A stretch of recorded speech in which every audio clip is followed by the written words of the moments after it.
Hey, just a note at the end of this video, I decided to make a video of me playing the matchup of Viper vs Lycan, just because it might be easier to watch than explain. So if you get bored in the first video, skip to the end and have a look at the other matchup. Let's get into it.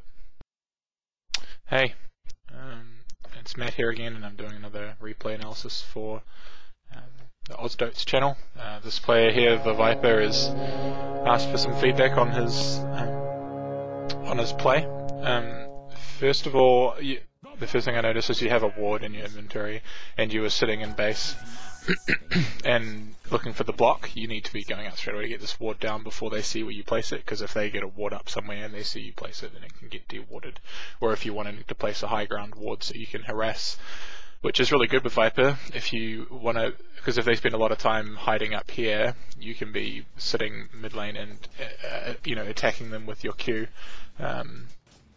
I'll pause because there's a couple of things I want to say.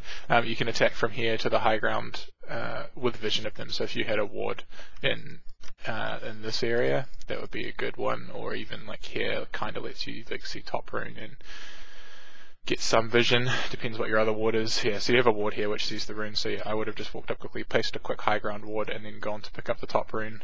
You can go top rune as well because you are Viper and you're pretty scary in the early game. The only person you really have to be cautious of, I guess, is the Ursa, but he shouldn't be able to kill you with their lineup. And then don't go Q first. You want to go your W so that you can secure the early last hits and denies. Rather than starting harassing with your Q right off the bat. The other two items are fine. If you can get pulled 2 tangos and go a self, then that's good, because you often don't go bottle or on Viper, but if you're planning on going on bottle, then you may not need it. So your block's alright, which is a good start, but yeah, skill your W to get these last hits. Lycan's an interesting hero to go against. He can't summon a lot of wolves until he gets bottle, so if you manage to deny him completely out of the early wave, the early farm, and stop him getting his bottle, he can't just spam wolves to be able to last it and to be able to harass you. So that's really important to outlast hit him to start with. To kind of push the wave out here, he's just standing freely. Like, you haven't hit him yet. As a Viper, which you need to be doing. You need to be making him like so disincentivized to come to sit here and do what he does here. Stop attack, do this stop cancelling to try to get a last hit. You should be hitting him this whole time. There's no last hit for you to be getting yet, so you should be punching him, making him leave, making him punished for standing in melee range of creeps. Your positioning way back here is way too passive for Viper, who is a zoning aggressive hero. You should be winning that lane. The whole point of Viper is he's not a big late game farmer, but he's a huge early lane dominator. Sorry about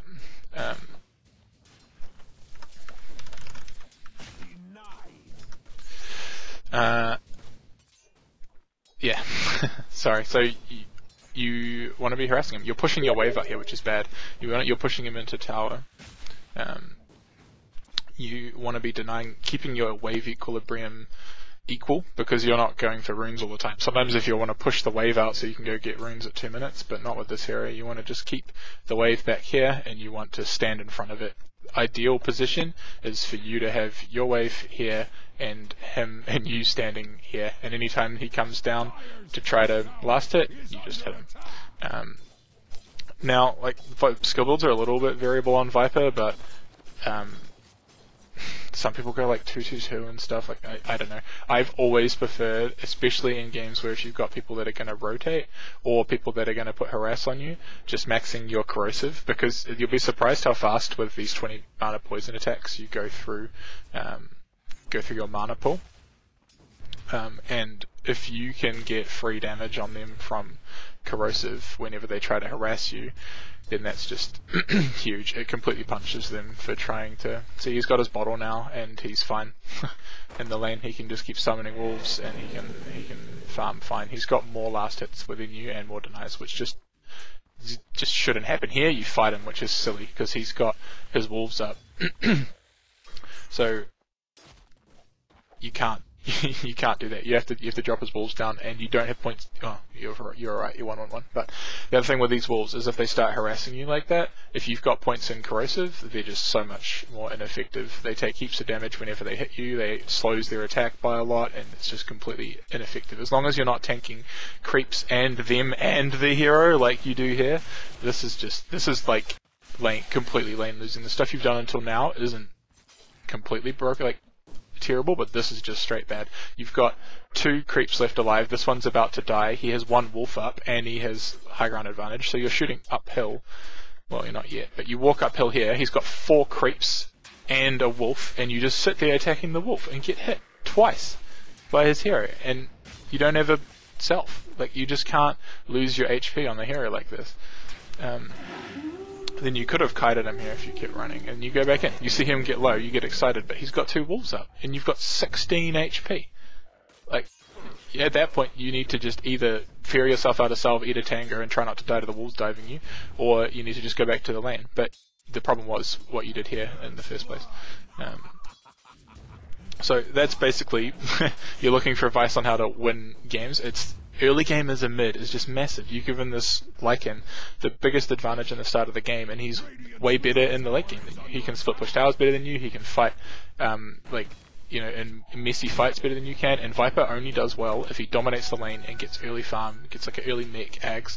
You need to be tanky enough that you can live long enough to just continually dish out damage. If they can't kill you, Viper will win fights in just by the fact of being a Viper, just clicking bloody poison attacks on people and taking damage from corrosive skin. The more procs you can get of corrosive by living longer with mech, healing your team, punishing them when they try to go the others, the better. So you need to dominate your lane as Viper.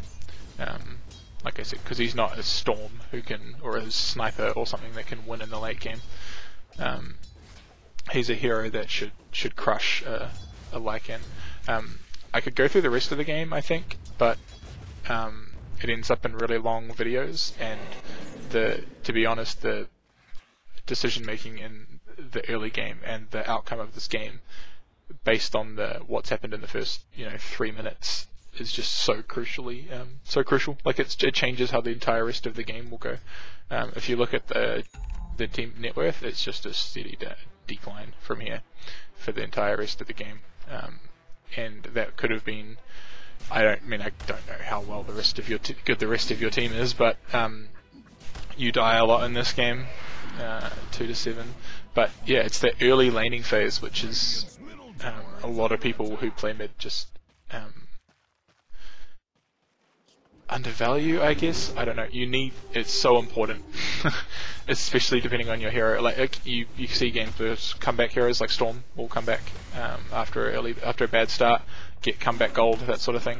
But heroes like Viper, you need to be ahead, and you need to take advantage of the fact that you dominate the lane. If you should win a lane and you lose it, that's really bad, and can often lose you games by itself. Alright, thanks. Hey, so I figured I would have a go at doing a replay analysis on, at doing a 1v1 mid game of my playing after trying to explain how to play this matchup. I thought it might be easier just to show. So this is me giving that a go. I pulled myself 2 tangos. I haven't done it properly, so the cooldown's not quite right, but whatever. So he's blocked his range creep first, so it's a little bit annoying for me. This is what I was talking about with the high ground vision, so like I can't see him up there to harass him, but he's coming in here, so I'm going to try and get some harass off on him. I'm pushing my wave out, but that's because he blocked the range creep, so I'm going to run past the wave there so that he can't come up and try to take last hits. He's using Howl here rather than Wolves, which is what your guy did. So I'm just sitting here trying to keep away from the creep aggro and just punching him all the time. And trying not to miss all my last hits, but...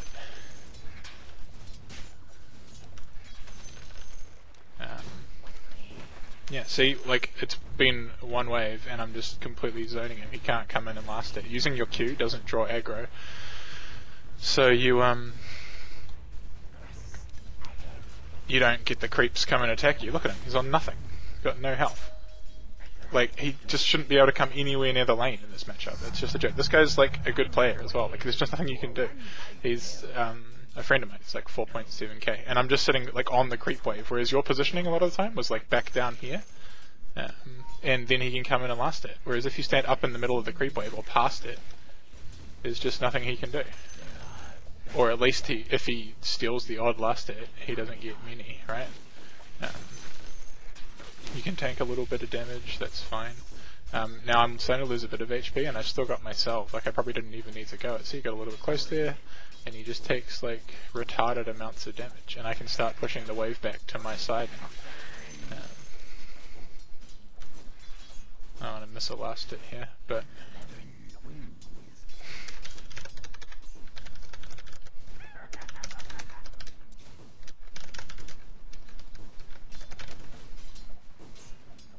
yeah, anyway, thanks man. Hopefully this helped you a little bit.